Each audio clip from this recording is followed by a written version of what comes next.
Hello students, आज NPU की last class है।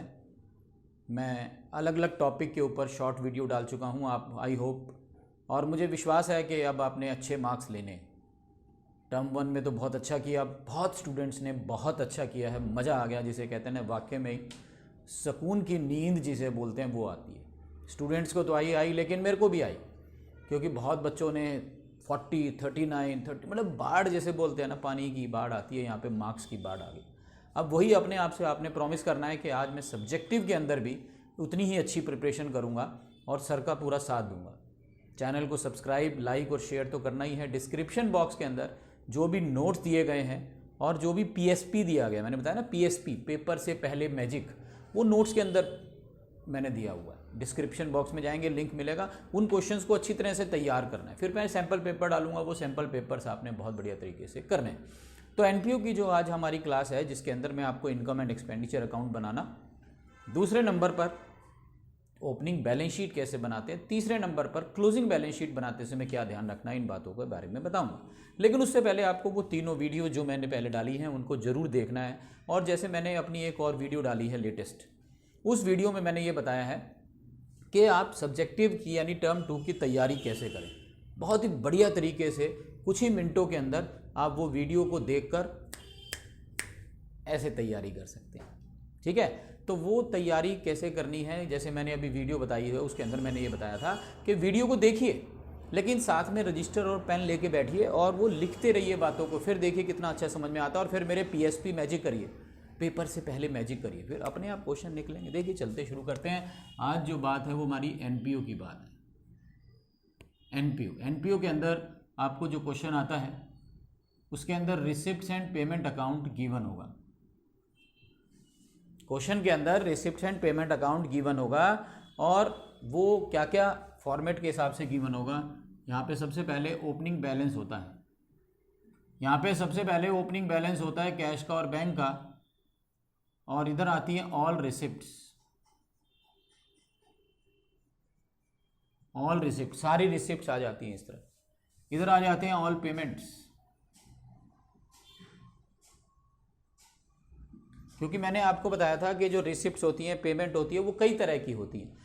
वो पिछले साल की हो सकती हैं, इस साल की हो सकती हैं, अगले साल की हो सकती हैं, वो रिवेन्यू नेचर हो सकती हैं, कैपिटल नेचर हो सकती है। कुछ बच्चे सोच तो नहीं रहे ना कि ये क्या होता है भला।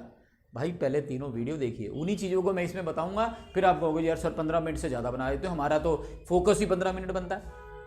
तो भाई आप लोगों के साथ मैं चल रहा हूँ, तो मेरे साथ आप लोग चलिए। यानी उन वीडियो को देखिए, पेन पेपर लेके बैठिए, लिखिए, और इतने खाली बैठे हो लाइक कर दीजिए, क्या दिक्कत है ना। चलिए, ऑल रिसिप्ट्स, ऑल पेमेंट, चाहे वो किसी भी साल की हो, चाहे वो किसी भी नेचर की हो, सब यहाँ लिखी होती है।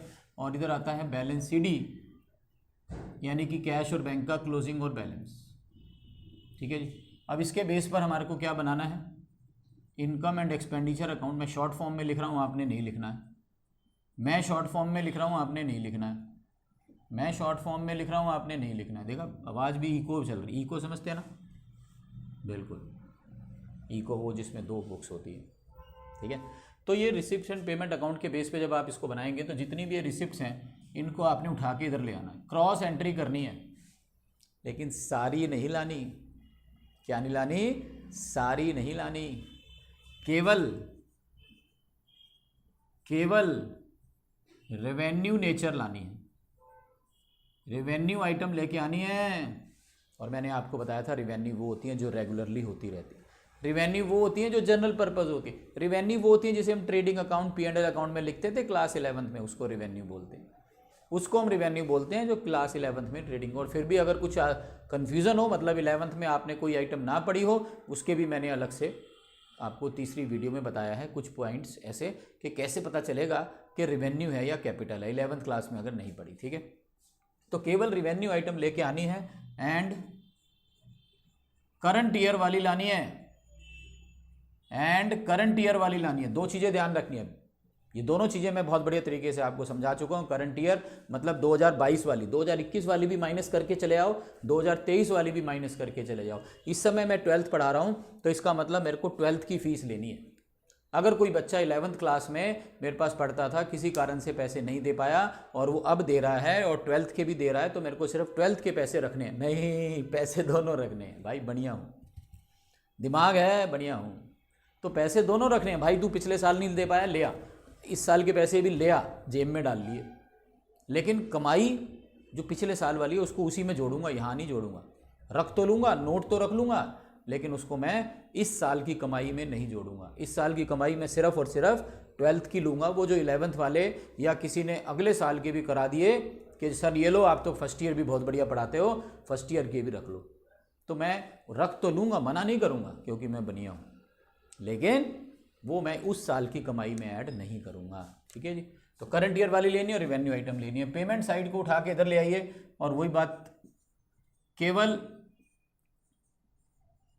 रेवेन्यू आइटम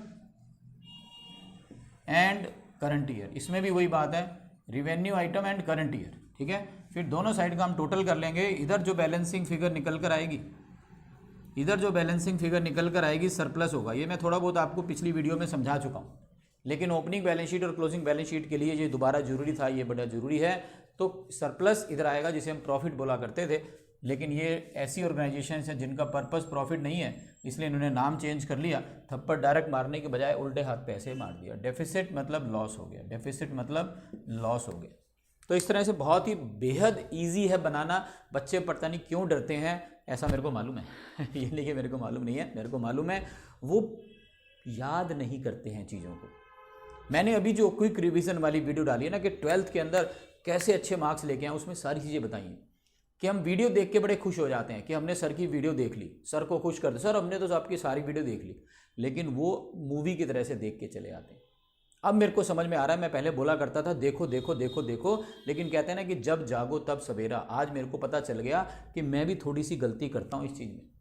अब मैं बच्चों को ये डायरेक्शन दे रहा हूँ कि भाई देखिए, लेकिन पेन और रजिस्टर साथ में लेके बैठिए और जो जो बातें बताई जाती हैं उसको लिखिए लिखिए लिखिए। वो लिखने से याद होगा, चाहे पहले आप कितनी बार भी लिख चुके हैं। ये मेरे को कैसे याद हुआ? क्या मेरा दिमाग आइंस्टाइन से भी ज़्यादा है? भाई मेरा न्यूटन कॉलेज है, लेकिन न मैं न्यूटन थोड़ा ही हूँ, नाम रख लिया न्यूटन कॉलेज तो इसका मतलब मैं न्यूटन हो गया। भाई मेरा दिमाग भी आप जैसा ही है, लेकिन मैं 500-700 बार करा चुका हूँ ये चीज़, 500-700 बार, इसलिए याद हुई है। ये नहीं कि मैं रोज़ आधा किलो बादाम सुबह, आधा किलो बादाम शाम को, और शंख पुष्पी की तो बोतल ही पी जाता हूँ। लोग तो पानी पीते हैं गिलास में, मैं शंख पुष्पी की बोतल पी जाता हूँ। कितनी बार मैंने समझाया ना, शंख पुष्पी से दिमाग बढ़ता है, बादाम खाने से दिमाग बढ़ता है, पम्पकिन सीड्स खाने से दिमाग बढ़ता है, मेडिटेशन करने से दिमाग बढ़ता है, भ्रामरी करने से दिमाग बढ़ता है। तो मैं तो लगा ही रहता हूँ, रात को सोने से पहले सारी चीज़ें रिवाइज करके सो, सारा मेरा तो दिन ही इसी में निकल जाता होगा। तो भाई ऐसा कुछ भी नहीं है। ये नहीं कि मैं ऐसी चीज़ों को यूज़ नहीं करता हूँ, लेकिन मेरे पास दिमाग कोई एक्स्ट्रा ऑर्डिनरी नहीं है, आप जैसा ही दिमाग है। बस मैं लिखता रहता हूँ और मज़े लेता हूँ। आज भी मैं देखो कितने मज़े से लिख रहा हूँ, है कि नहीं है? पिछली वीडियो में बताया, फिर भी इस वीडियो में बता रहा हूँ। तो आपके अंदर भी यही होना चाहिए, लिखिए लिखिए लिखिए, देखिए फिर चमत्कार देखिए भाई, चमत्कार। जो टर्म 1 में किया ना आप लोगों ने, टर्म 2 में ना हो तो मेरा नाम बदल देना। मजाक कर रहा हूँ भाई, ठीक है। अब मैं बात कर रहा हूँ ओपनिंग बैलेंस शीट की। ये तो इनकम एंड एक्सपेंडिचर अकाउंट बन गया और आपने बहुत सब कुछ लिख लिया, सब कुछ याद कर लिया। अब हम बात करें अगर ओपनिंग बैलेंस शीट की, ओपनिंग बैलेंस शीट मतलब अगर हमारा साल 2022 से शुरू करके 2023 तक जाएगा तो ओपनिंग बैलेंस शीट बनती है 31 मार्च 2022 को, या ये कह लो 1 अप्रैल 2022 को। 2022 को बनेगी क्योंकि 2022 से साल स्टार्ट हुआ है। आप 12th में आए हैं 2022 में, पेपर कब देंगे? 2023 में। तो ओपनिंग बैलेंस शीट तो 2022 की स्टार्टिंग में बनेगी ना, मार्च 31 2022 या 1 अप्रैल 2022 को बनेगी। इसके अंदर वही असेट्स आएंगी, इधर लायबिलिटीज आएंगी। लेकिन इसको बनाते समय सबसे पहली बात क्या ध्यान रखनी है कि रिसिप्ट्स एंड पेमेंट अकाउंट से केवल, रिसिप्ट्स एंड पेमेंट अकाउंट से केवल बैलेंस बीडी यानी कि opening cash and bank balance लेना है।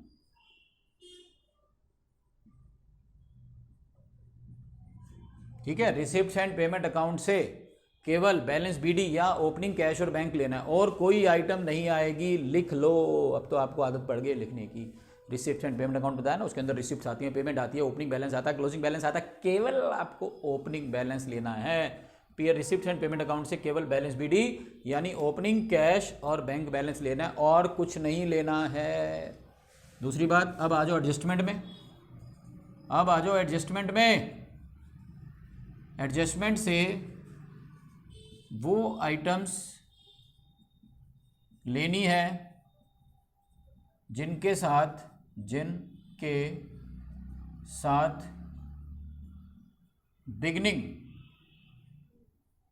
बिगिनिंग ऑफ द ईयर लिखा है। बिगिनिंग ऑफ द ईयर लिखा है, 1 अप्रैल 2022 लिखा है, या कुछ ऐसी बात लिखी है, कुछ ऐसी बात लिखी है कि पता चल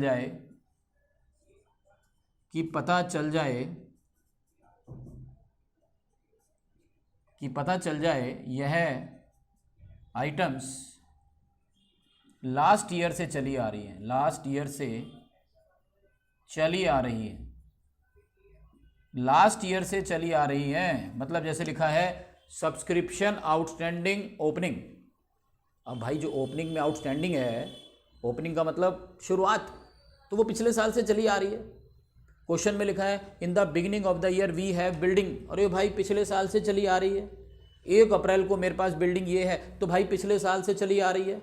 तो रिसिप्ट एंड पेमेंट अकाउंट से केवल कैश और बैंक का बैलेंस लेना है, और कुछ नहीं आएगा। और दूसरी बात ये, एडजस्टमेंट पढ़िए। एडजस्टमेंट में आपकी इंग्लिश बहुत मजबूत है, मेरे को मालूम है। कई बच्चों को तो 40 में से 45 नंबर आ गए, 40 में से 48 नंबर आ गए इंग्लिश के अंदर मतलब अब की बार इंग्लिश थोड़ा सा कमज़ोर रहा बच्चों का, वो अलग बात है, लेकिन फिर भी बच्चों को हमेशा से इंग्लिश के ऊपर कॉन्फिडेंस नहीं, ओवर कॉन्फिडेंस होता। सर वो 2 दिन की छुट्टियाँ होंगी ना उसी में कर लेंगे, सर वो 4 दिन की छुट्टियाँ होंगी ना उसी में कर लेंगे। बहुत बढ़िया करते हैं वो लोग, 100 में से 80-85 खूब ले आते हैं, लेकिन ये नहीं सोचते कि 96 आ जाए तो 12 नंबर बढ़ गए, 3% बढ़ गया। चलिए कोई नहीं, उनकी प्रॉब्लम है, पर ये तो मानते हैं कि इंग्लिश आती है, तो इंग्लिश आती है तो वही तो पढ़नी है। एडजस्टमेंट में वही तो पढ़नी है इंग्लिश भाई, कि in the beginning of the year we है, 1 अप्रैल को वी है, opening outstanding opening advance opening, यही तो पढ़ना है। तो बस एडजस्टमेंट पढ़िए और ये देखिए लिख दीजिए। और जो बैलेंसिंग फिगर बचेगी लिखने के बाद, बैलेंसिंग फिगर जो बचेगी उसको बोलना है आपने कैपिटल फंड बोल दीजिए, उसको आप कैपिटल फंड बोल दीजिए, कैपिटल फंड बोल दीजिए। बात आ रही समझ में? कैपिटल फंड बोल दीजिए। तो ये तो हो गई अपनी ओपनिंग बैलेंस शीट। अब आई होप आपको समझ में ज़रूर आया होगा, लेकिन मेरी बातों पे आप विश्वास करिए, मेरे को फॉलो करके चलिए। इतनी देर लग रही है, थोड़ी देर में लाइक कर दीजिए, शेयर करना है, सब्सक्राइब करना है, डिस्क्रिप्शन बॉक्स में जाके जो क्वेश्चंस वगैरह वो करने हैं। और एक प्लेलिस्ट आपको मैंने बताई है करियर मोटिवेशन की, यूट्यूब पे बनी हुई है। करियर मोटिवेशन वाले प्लेलिस्ट पे जाइए, उसके अंदर आपको करियर के बारे में मिलेगा। चलिए जल्दी से क्लोजिंग बैलेंस शीट और बनाते हैं। क्लोजिंग बैलेंस शीट जो बनेगी वो नेचुरली एज ऑन 31 मार्च 2023 में बनेगी। अभी तो नहीं बनेगी, अगले साल जब आप 12th के एग्ज़ाम दे रहे होंगे तब बनेगी। तो इसमें सबसे पहले आपने क्या करना है, वो जो कैपिटल फंड निकाला ना, अभी ओपनिंग बैलेंस शीट बनाते समय कैपिटल फंड निकाला है, वो लिख के उसमें सरप्लस को ऐड कर दो। कैपिटल फंड निकाल कर उसमें सरप्लस को ऐड कर दीजिए, जो भी हमारे पास है कैपिटल फंड को ऐड कर दीजिए, सरप्लस को ऐड कर दीजिए। ठीक है जी। इसके बाद आपको क्या ध्यान रखना है, सबसे पहली बात रिसिप्ट्स एंड पेमेंट अकाउंट की पहली आइटम से स्टार्ट हो जाओ। रिसिप्ट्स एंड पेमेंट अकाउंट की पहली आइटम, बिल्कुल पहली आइटम से स्टार्ट हो जाओ, और जो कितना बढ़िया नाम है, देखिए जो और जो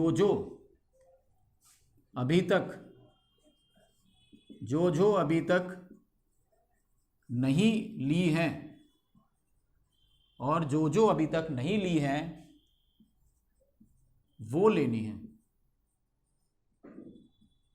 जो अभी तक नहीं ली हैं वो लेनी है, क्योंकि अगर आप कोई चीज़ इनकम एंड एक्सपेंडिचर में ले जा चुके हो, entrance fees income and expenditure में ले जा चुके हो, नहीं लेनी। सैलरीज इनकम एंड एक्सपेंडिचर में ले जा चुके हो, नहीं लेनी। रेंट इनकम एंड एक्सपेंडिचर में ले जा चुके हो, नहीं लेनी। लेकिन जो चीज़ें अभी तक आप इनकम एंड एक्सपेंडिचर में नहीं लेके गए हो वो लेनी है, वो अपने आप आपको पता चल जाएगा। कैपिटल चीज़ें जो मैंने आपको बताई तो वो नहीं, वो लेनी है। तो आपने बिल्कुल तसल्ली से पेशेंसली काम करना है। बिल्कुल पहली आइटम से स्टार्ट कीजिए, रिसिप्ट एंड पेमेंट अकाउंट की जो जो आइटम अभी तक आपने नहीं ली है वो लेना है, ठीक है। दूसरा एडजस्टमेंट्स, तो 2 बार आती ही है, ध्यान रखना, ध्यान रखना। एडजस्टमेंट तो 2 बार आती ही है। जैसे मान लो लिखा हुआ है आउटस्टैंडिंग सैलरी क्लोजिंग या करंट ईयर 2000 रुपये, for example outstanding salary current year 2000 रुपये दे रखी है, तो ये आपने इनकम एंड एक्सपेंडिचर में भी ऐड करी होगी। जब इनकम एंड एक्सपेंडिचर बनाया होगा तो उसमें ऐड करी होगी, क्योंकि आपको मैंने बताया करंट ईयर की चीज़ें ऐड होती हैं, पिछले साल की माइनस होती हैं, अगले साल की माइनस होती हैं। पिछले साल की माइनस होती हैं, अगले साल की माइनस होती है, पर करंट ईयर की ऐड होती हैं। तो ये आप इनकम एंड एक्सपेंडिचर में ले चुके हो ना, लेकिन अब यहाँ भी लेना है, क्योंकि एडजस्टमेंट 2 बार आती है, तो यहाँ भी लेना है। बैलेंस शीट में लिख देना यहाँ पे आउटस्टैंडिंग सैलरी। और एक चीज़ और बता दूँ ध्यान से, ये तो आपने लिख ही लिया है, एक चीज़ और बताता हूँ। जो बैलेंस शीट होती है ना अपनी, कोई भी बैलेंस शीट हो, चाहे ओपनिंग और क्लोजिंग हो, आउटस्टैंडिंग यानी एक्रूड, आउटस्टैंडिंग यानी एक्रूड इनकम इधर आती है एसेट साइड में, आउटस्टैंडिंग या एक्रूड इनकम एसेट साइड में आती है। एडवांस एक्सपेंसेस इधर आते हैं, आउटस्टैंडिंग एक्सपेंसेस इधर आते हैं, एडवांस इनकम इधर आती है।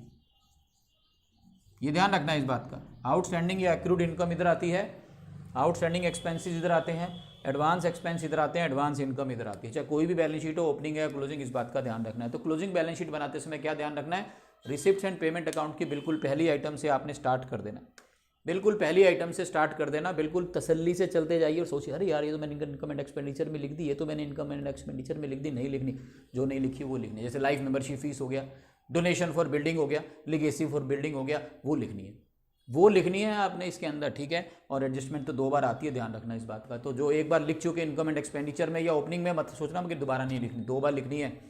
हर एडजस्टमेंट 2 बार लिखनी है। जैसे लिखा हुआ है in the beginning of the year building इतनी है, तो वो ओपनिंग बैलेंस शीट में भी आएगी, इसमें भी आएगी, अगर बिकी नहीं है तो। अगर मेरे पास लिखा है ओपनिंग फर्नीचर इतना, तो ओपनिंग बैलेंस शीट में भी आएगा, इधर भी आएगा। अगर मेरे पास लिखा है आउटस्टैंडिंग ओपनिंग सब्सक्रिप्शन, तो आप 2 बार लिख चुके हो।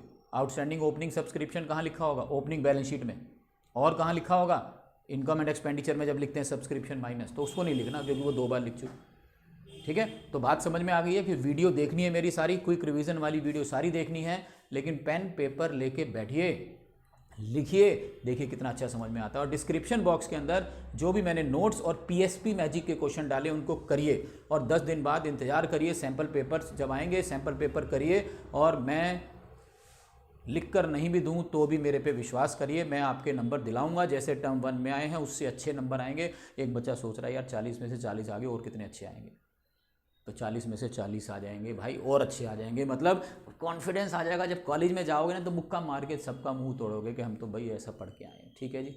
तो मेरे चैनल को शेयर करिए, सब्सक्राइब करिए, लाइक करिए, और डिस्क्रिप्शन बॉक्स को ध्यान से पढ़िए, ठीक है। और करियर मोटिवेशन वाली प्लेलिस्ट को ज़रूर देखते रहिए। बाकी सभी को ऑल द बेस्ट।